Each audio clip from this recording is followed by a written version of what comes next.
say what I think now, even though it upsets people. It bothered me at first, but now I just don't care. You can't find the promise of physical healing anywhere in the fruit of the Spirit. No. You can't find a promise of physical healing anywhere in the fruit of the Spirit. Correct. You cannot find it as a fruit of the Spirit. No. Lazarus, who was raised from the dead, died. More than likely from a physical ailment. Yeah. He passed away. He died. You can't find when Paul is writing to Timothy and the people are lusting after worldly things, and he says they're pierced through with many sorrows. You can't find Paul in his listing of the things to seek after physical healing. You don't find it.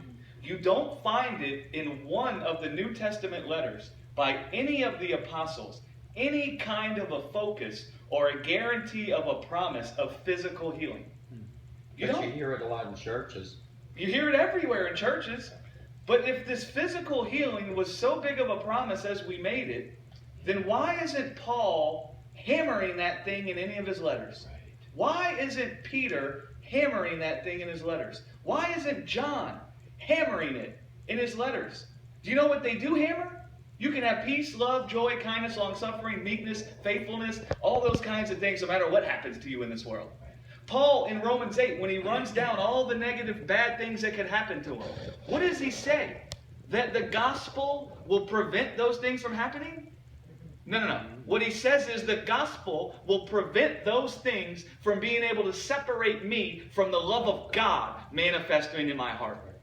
That's what he said. Yeah. Now, I do believe people can be healed physically, and I pray for everybody. And I see some people get healed, and I see some people not get healed.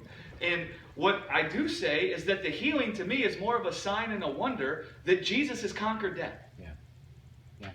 And if I look in my own experience, I've seen a lot more physical healing happen with people who weren't believers than when I get in a room full of people who are already believers.